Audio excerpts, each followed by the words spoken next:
Hello everybody, and welcome to another Minecraft Cold War build tutorial.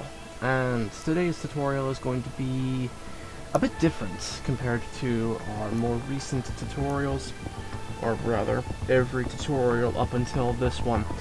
And today I'm trying out something which was recommended to me by a friend of mine, and this has actually been something which has been in the talks for a good while now. About doing post-tutorial recording commentary. Now what you're seeing right now, you are seeing the actual building of the vehicle, and you hopefully can keep up with the build. I have faith that plenty of you are competent enough to be able to do this and to be able to keep up with the pace of the build. And I really have no choice but to take my time with the build. Well, not take my time with the build, what am I saying? To be quicker with this build. Why?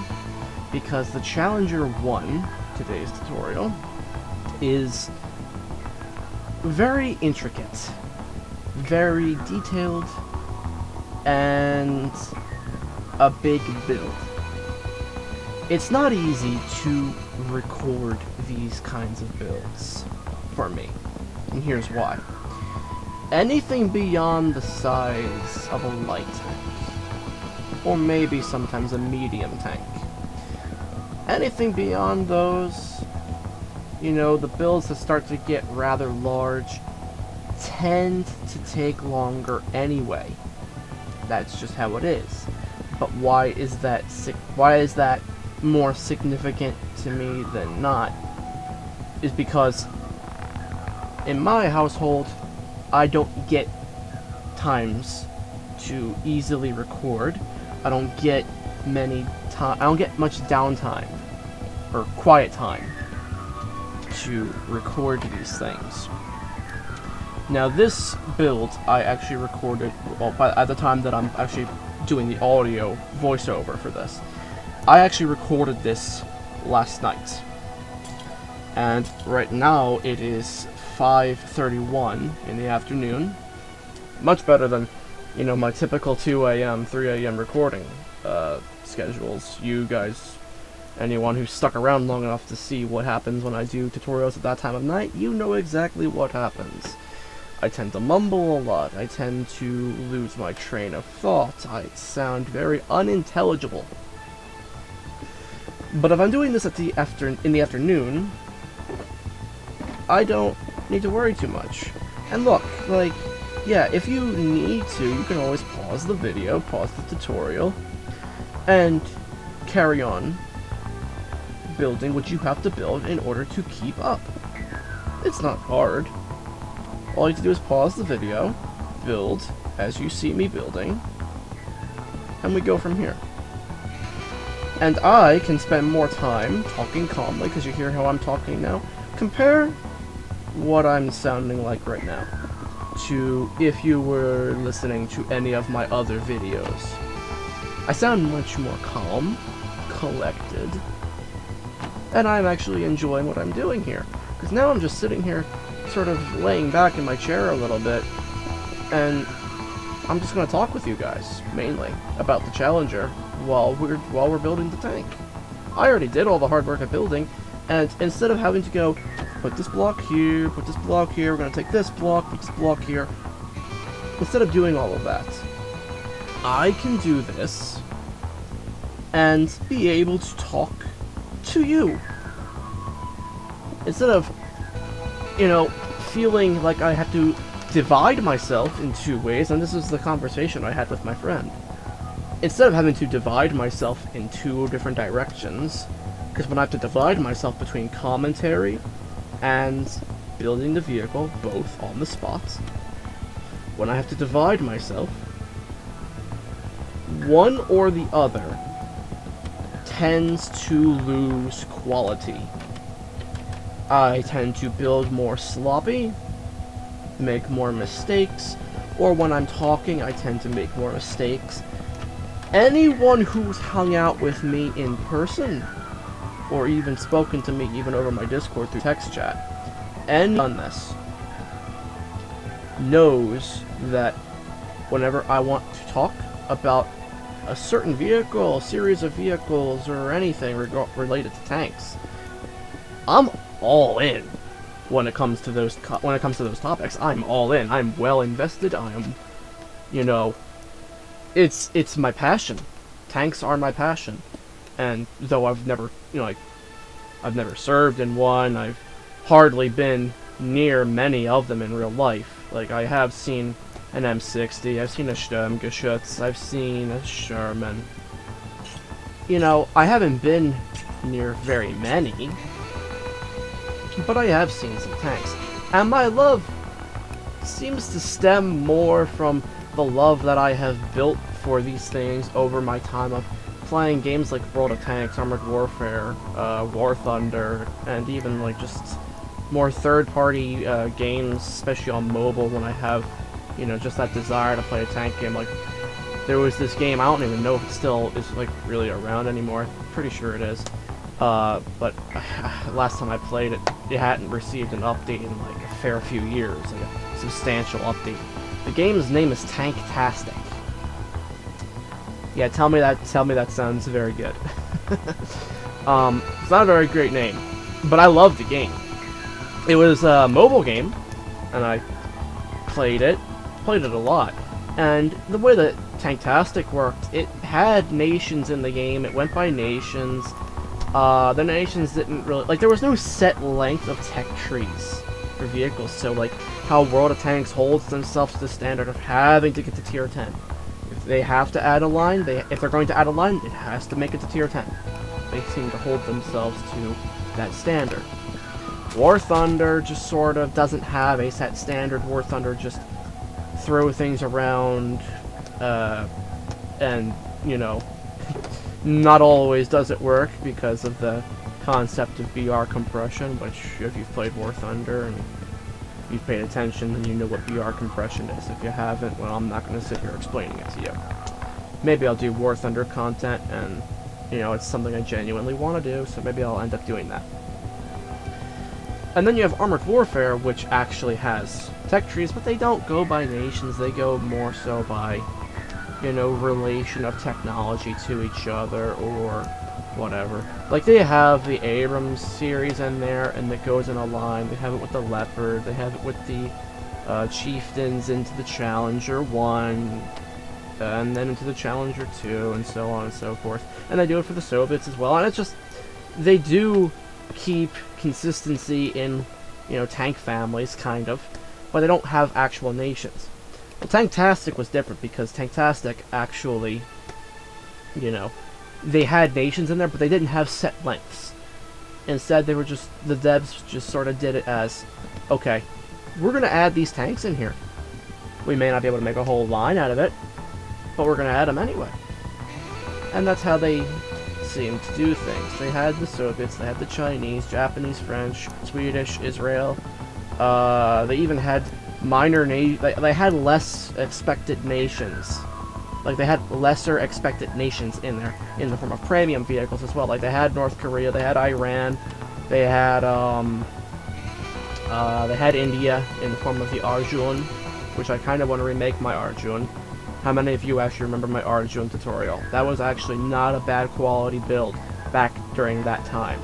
For the time that build came out, I think that was actually a pretty well done build. I don't know what you guys thought, if any of you remember the Arjun, but I do. In fact, the Arjun's still in this same tank world here that we're in now, where we're building the Challenger. The Arjun is still in this world. And maybe it's time for a remake all this time later. Maybe I'll think about that, but I've got too many builds to complete. If I showed you guys the list, the request list, then you'd see why I have had such a difficult time getting stuff done recently. But, back to Tanktastic. Tanktastic was good, it had all those nations. Not all the nations had a lot of vehicles to them, but they knew what they were doing. But they sort of missed the mark in terms of advertisement. They kind of didn't get the memo in advertising. By the time I don't know how long after, I don't know how long before I had started playing that it had an update, but like, when I started playing, probably back in 2015, maybe, the game had only just added things like the Stridsvagn 103 or M1A2 Tusk. And all this time later, in 2021, last time I played it, actually I haven't played it since late 2020, basically toward the end of the year. I haven't played it in 2021, but I doubt they've done anything since. Since then, those same vehicles I've just mentioned still had the new marking on them. So they didn't really keep up with updates, but it was still a fun game. Fun game modes like Team Deathmatch, Capture the Flag, which is a surprising game mode to have for tanks, but it was a fun game mode, not gonna lie. Playing light tanks and doing that, that was fun. Like they had the Spähpanzer 1C. You know, the same light tank that we have in World of Tanks? Same thing, the Spähpanzer 1C. They had it in the game. And that little thing, now you gotta remember, you're playing on mobile, so people don't exactly have the best aim with, you know, fat fingers. It's not exactly easy to aim guns on mobile, at least from my experience. Not as easy as it would be with a controller or on a computer. But if you took the Spähpanzer 1C and you took it into a Capture the Flag match, you could just zoom to the other side of the map before anyone could really catch you. Now, one of the annoying parts of the game was that everyone spammed the Soviets or the Americans. People primarily went for either the T-14 Armada line or the M1A2 Tusk line. Those were the two lines people primarily went for, and it got rather annoying. And I tended to hang away from those lines. When I played, I liked to play the lower stuff. I'd like to play the less thought of and less appreciated lines. Like, I only completed one line in the game, and this isn't a big accomplishment because it was an easy line. But it was the Soviet Heavies line. I still remember it. Never forget it. And it went... The first vehicle in the line, I think, was the IS-3. After that, you got the IS-4, then the IS-7, and then the T-10, or IS-8 was its original, you know, IS-8 was its original designation. And so that was the first line I played, and I completed that line, and it was a fun line, because rolling around in these heavily armored Soviet vehicles, they weren't even slow either. Like, they weren't sluggish. They weren't fast, comparatively speaking to everything else, but they weren't slow either. And every one of them had a great gun. And I'm way off topic of the Challenger, but I'm just sort of in the mood to talk to you guys, so this is more of a laid-back tutorial. But it was a fun line to play. Eventually I stopped playing the game just because I fell out of interest with it. Although now that I'm talking about it, I kind of want to play it again, so maybe I will do that. I know there's at least a few people here that watch my videos that have played Tanktastic. I know about that. And so, you know, God bless you to those who have played it and enjoyed it as well. And for those of you that haven't played it, go check it out at the least. Tanktastic. Go try it out. It's not bad. It's not a bad game. Sure, it's not being updated, and there's still somewhat of a player base to it last time I played it. But go check it out. It's really not a bad game. I can vouch for that. But maybe it's time I start, like, bringing that thing to a close. So, by this point, we are... Okay, we're like 15 minutes into the video itself, it seems. I think now it's time to start talking about the Challenger itself. So I have here an article that I'm going to read to you from a website called tankencyclopedia.com. Now, Tank Encyclopedia is really, really useful, especially to me. What's Tank Encyclopedia? Tank Encyclopedia is, as they call themselves, an online tank museum. I reference the articles that this website makes all the time for my builds, whether it be for statistics, history, whatever. I always go to them given that they actually have articles written on the vehicles I'm doing. And they have a lot of stuff. You go on there, you will be reading for days, for probably weeks. They've got so much to read here. I will leave a link in the description to tankencyclopedia.com. And I will, more specifically, I'll try to leave a link to the Challenger 1 article that I'm going to read to you now. Now, this is in the archives section of their website, so I'm not sure if this is, this isn't, like, public yet. So, really, this is still waiting approval and may still be under some work. But just because of how much I love Tank Encyclopedia, I'm going to read this to you here. Because I think they deserve a little bit more recognition. And I'd like to... I'm not sponsored by them, and that's probably never going to happen. But I do love them, and I think that they deserve to get some attention. So, I'm going to read this first part of the article to you, at the least.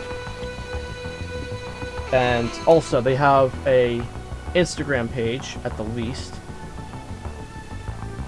So if you want to go follow them on Instagram, they make posts there, typically alongside the articles that they publish. And I'll tell you what, the stuff that these guys find is really weird sometimes. The sorts of vehicles that, they will do articles on. Like, most of these vehicles that they... Well, not most of them, but a lot of these vehicles that they do, I sort of look at them like, wait, what? This country made this? Yeah, it's weird. They have weird stuff. But they also have a lot of well-known vehicles, so think of a vehicle, they probably end up having an article of some kind on it, and if they don't, trust me, they probably will at some point. Anyway, enough of that procrastination. I'm going to read this to you. So, I don't know exactly who writes these. I don't know why I'm getting these stupid ads. I'm doing this on my tablet, which I hardly ever use. Why are you doing this? Don't be like this. I don't know exactly who wrote this. But that's not really a big concern of mine. Anyway, so, the introduction to this article, which is just sort of an overall look in... This is sort of like an overview of the Challenger 1. As a replacement for the Chieftain, the Challenger arrived almost as an accident. Although it was planned already in the 1970s, the export versions of the Chieftain really gave what is that word? Impetus. I don't even know what that word is. I-M-P-E-T-U-S. I have never actually seen that word before. Huh. Gave the impetus to develop the new main battle tank, not in all directions as the main armament, and protection of the latter was surpassed at the time, but in the field of mobility, which was indeed its main critic. Iran, noticeably prior to the 1979 revolution, acquired the Chieftain and was quite happy with it, but ordered a mobility improvement which gave birth to the 4030/3 Shir 2 by Military Vehicles and Engineering Establishment, MVEE, near Chobham in Surrey. It also came a brand new armor package, which was even far superior. After the fall of the Shah and the order cancellation, all this development work was passed into the Cheviot? Huh. See, this is my first time actually reading this article. Cheviot. Later known in the final phase, the Challenger. Okay, so that's... I didn't know that, actually. Huh. In remembrance of the World War II 17-pounder armed first version. Yeah, that's actually kind of funny. So I'm gonna pause on that for a second. So when this was a requested vehicle, by the way, and when this was requested, the person who requested is like, "Can you build a Challenger?" I sort of stopped. I sort of sighed for a moment before responding to the comment. I'm like, okay, which one? You want World War II Challenger? You want Challenger 1? Do you want Challenger 2? Britain, how many Challengers do you need? Oh, by the way, Challenger 3 is coming out, so a round of applause for Britain for that one. Challenger 3 is coming out. It's going to be armed with a Rheinmetall L44, if I remember correctly, the length. Standard NATO gun. So, finally, the British are getting on board with NATO-compatible rounds and such, rather than... Because apparently the Challenger 2 has, like, a three-stage... has, like, a three-part, round. So it's, if I remember correctly from the video I watched from Maximus, it was like, what? So you had the projectile itself, and then you had, like, two things for propulsion. Now they're going with the single... you know, single-part ammunition, like is used in the Abrams, the Leopard.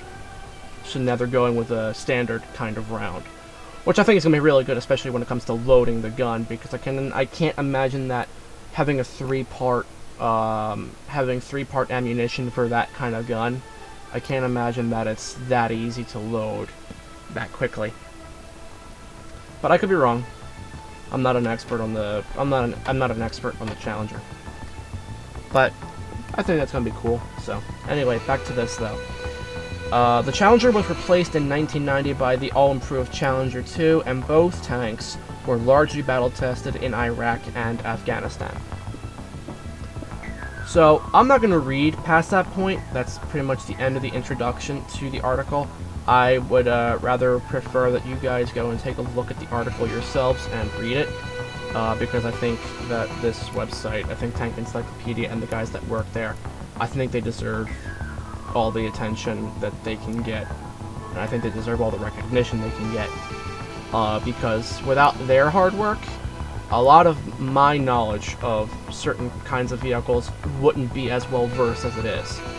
You know, granted, you can always go places to learn about certain vehicles and whatever, and I've certainly been all over the place on the internet researching vehicles, but my primary place to go when I want to learn about something, armored vehicles wise, I go to Tank Encyclopedia. And if you're from a nation which has built some kind of tank, chances are Tank Encyclopedia has probably spoken about your nation in some form or fashion, because when you go to their website, you can sort by World War I, World War II, Cold War, Modern Warfare. You can sort through those time periods, and you can find your nation in there. They do have nations laid out, so you can go click on the nation and see what they have put together, see what articles they've written on your nation and their vehicles. One I'm looking into, probably going to look at after I'm done here, is probably Argentina, because I know that Argentina had a very Sherman-esque medium tank during World War II. So I want to go check that one out, because I'm a bit intrigued by what Argentina has done, so I'm going to go look at that later. But that's there. You got a bunch of nations here, so please go check them out via the link in the description. But enough being the enough of me being the free advertiser, really. Challenger 1, my build. The Challenger 1 was a fun build. I have to say it. It was probably one of my most fun builds. And I say that because it brings back something that hasn't been really present on the channel since the beginning. Back in the beginning of the channel, I used to do, now they weren't very good, but I used to do engine decks for my tanks. And then I stopped. Like, I stopped. I don't know what it was. I got lazy. But I stopped doing them, and I think you know, I just sort of fell out of desire to do that. Although I did maintain interiors, and I do think I think my interiors and probably the overall quality of the build have improved vastly since the beginning. The Challenger 1 is not the first vehicle to get an engine bay built in it since I came back, like since that time. It's just the first one that you're seeing on YouTube. I've built a handful of other vehicles prior to this that have engine bays and powertrains and transmissions and such. They got them built, but the Challenger 1 is the first one that you get to see. The Challenger 1 took me a while to build because, how to put this?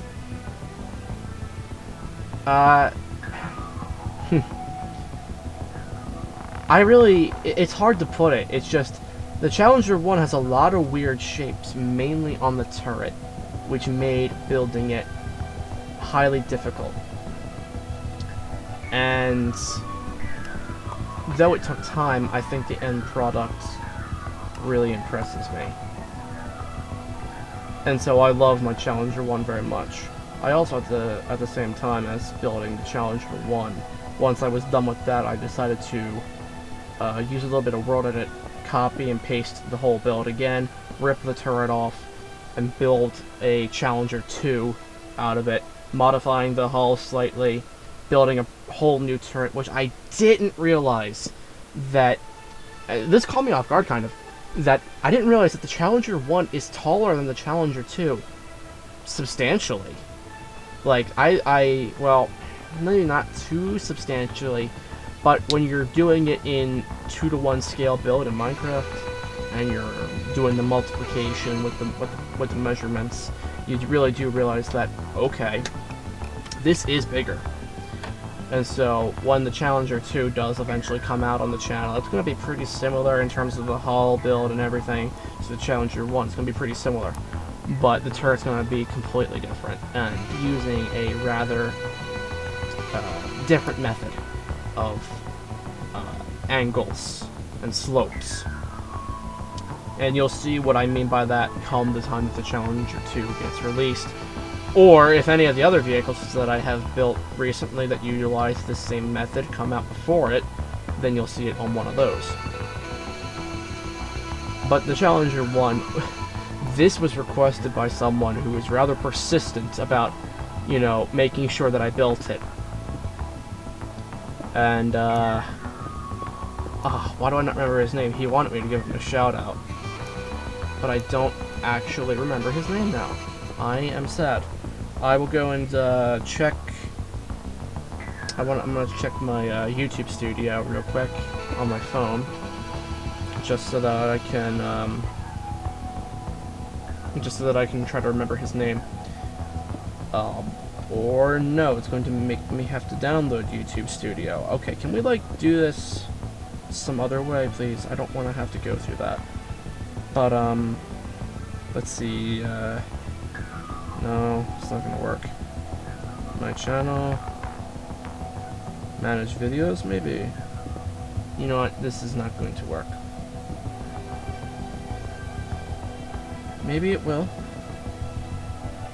What was his name? Let me just look through these. Is it here? Ah, there he is. Okay. Hey, the first video I go to. So, I know this kid in Minecraft as Jack Was Here, is his name. But on YouTube right now, his name is listed as Jack H. He wanted a shout out during this video.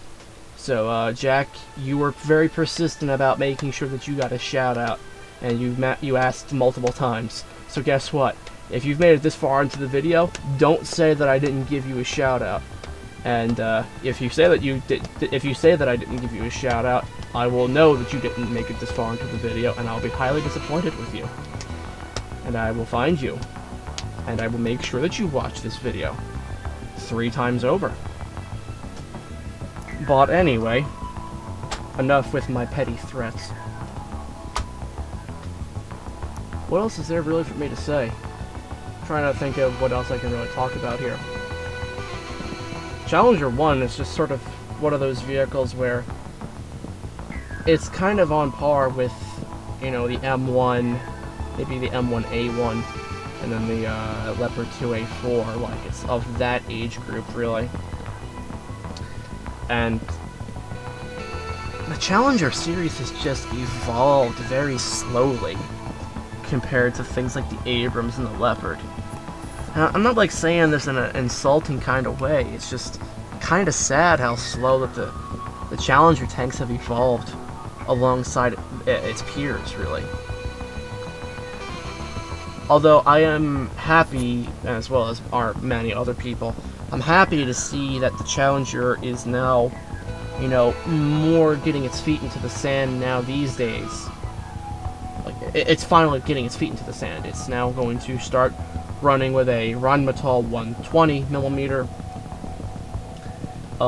as well as there's going to be a bunch of other improvements. Although, one thing that's really weird, and I heard this through a video by Maximus, and if none of you know who Maximus is, really awesome guy on YouTube. He serves in the Canadian military. He used to serve in the British military.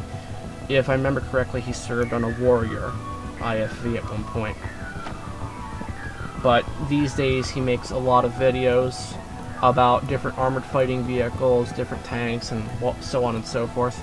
And he did a video recently on the Challenger 3, and one of the things that he mentioned, and he sounded pretty, I can't say that he sounded unsure about it, but like him, it really does catch me off guard and makes me scratch my head in confusion, like, wait a minute, what? So what am I talking about? Apparently, with the Challenger 3, and this is Maximus's words, not mine. Apparently, its turret, like turret basket, I guess, it would all make sense, turret basket as well. It's supposed to be compatible with other NATO tank bodies. I'm going to repeat that again, but a little bit more descriptively. The turret of the Challenger 3 is said to be able to be dismounted from its body and mounted on chassis of other NATO MBTs. So what does that mean? I'm about to resurrect a little meme that happened yesterday with me and my buddy Link when we were playing War Thunder, and I was talking about this to him. So we started, like, going on this little parody run of, you know, cursed names of, like, the Challenger turret being on other bodies. So, Challenger turret on Abrams, Chabrams, or Chalipard, for the if it were to be put on the Leopard body. It's honestly really cursed, the idea. I don't know how much I believe it, but I wouldn't put it past, you know, I wouldn't put it past Britain to, you know, go all in and try to make a Lego tank of that sort of kind, if you want to put it that way. But whatever. Like, if that's what they want to do, let them do that. I don't really see the benefit in doing that. And apparently, I heard that like, there's according to what Maximus said, there's a couple of nations that are interested in procuring the Challenger 3 once it's out. And one of the two nations, I think he mentioned Spain as the first one, and Italy as the second one. Which I'll have to fact check that myself, because I haven't, like, currently looked into that, so I'm going off of what he said, not so much my own research. So, if I'm wrong, then, you know, I'm wrong.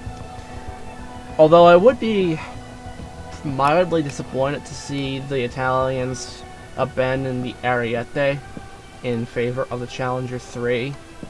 Like, I prefer the thought of seeing Italy run with its own home-produced vehicles. Yeah, the Ariete doesn't have a great reputation as being very on par with anything else these days, but I don't know what the Italian military doctrine is compared to you know, compared to everyone else and compared to what it was like in World War II, because in World War II, and even, like, World War I as well, the Italian military doctrine was mobility. And that's where we got, you know, a lot of, you know, that's where you get all of Italy's tanks being, like, really fast, like the OF-40, that thing's quick. The Ariete, quick. Or if you want to go as far as to now mention all the cursed wheeled vehicles of War Thunder, yeah, those are quick too.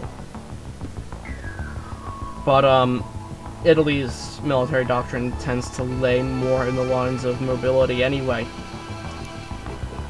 So I kind of find it hard to believe that they would run with the Challenger, and if they do, I'm going to be kind of disappointed, because I like the Ariete.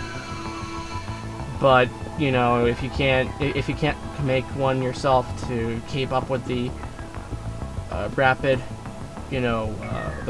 improvement of tanks all around the world, if you can't keep up yourself, I guess you're left with no other choice but to, you know, buy foreign.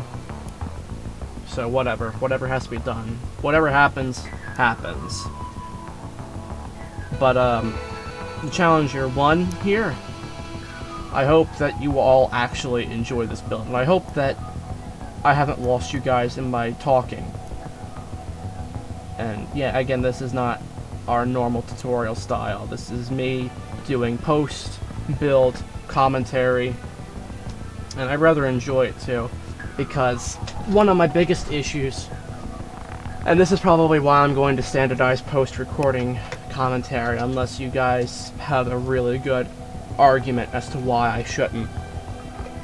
One of the reasons why I'm probably going to standardize this is because when I do commentary during the build, well, I'm not gonna sugarcoat it. It sucks.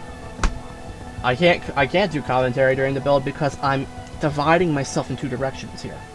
So I have to build the vehicle, I have to pay attention to the minor details, every little corner of the build.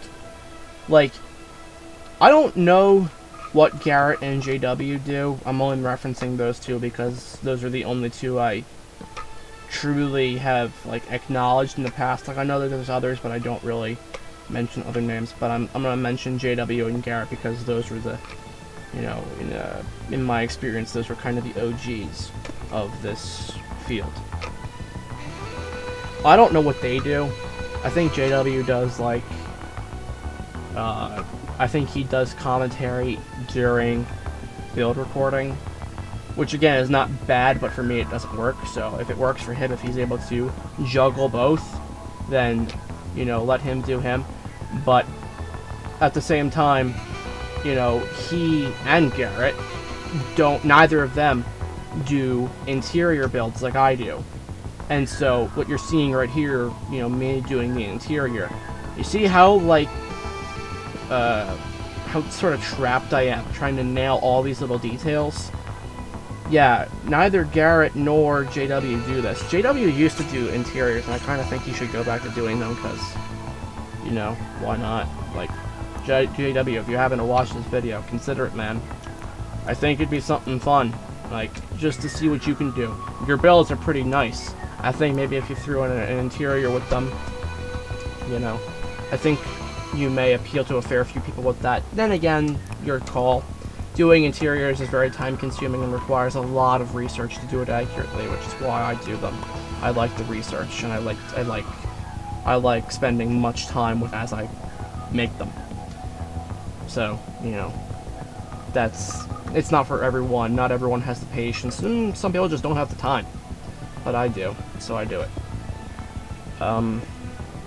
And Garrett.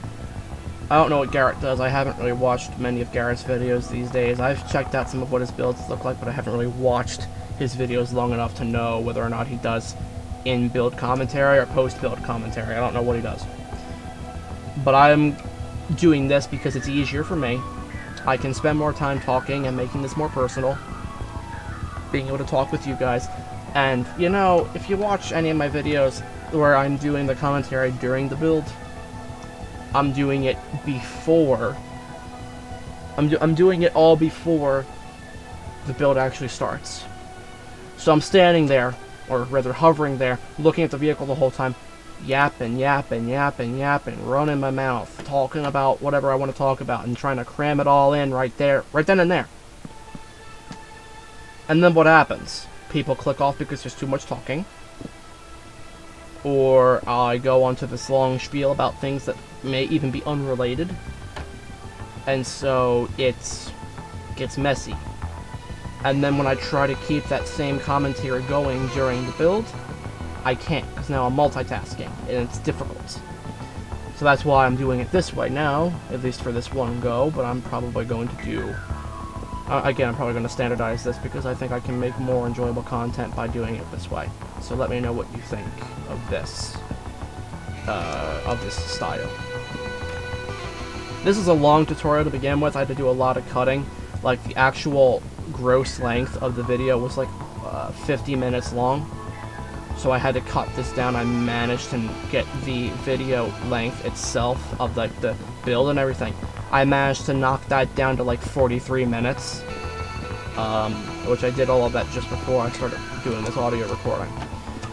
I managed to knock it down. I cut out most of the, and you'll see like another cut or two here. Like right there, yeah, that was a cut. Cutting out mainly me jumping back and forth between the vehicles and showing you more about what has to be built. Much less, you're seeing less of me running back and forth, but more of the actual build. So, it's a long build, and I wouldn't have been able to do commentary long enough and consistently enough during this to keep it good. But anyway, this is the end of the video, really. I hope you all enjoyed this, as I'm wrapping the video up in, right here. I'm wrapping this all up. I hope you all enjoyed this tutorial. I hope to see you all again soon. Please come back to check out more of my videos. I love seeing you guys. Check out the links in the description to my Discord. Go join the Discord. Check out my Twitter and my Facebook if you want to stay up to date with the videos. If you want to see anything, leave a comment in the comment section. I'll be sure to take a look at your requests, and I'll be sure to get to them at some point. But aside from that, God bless you all. I love you all. Take care. And I will catch you all next time. Goodbye.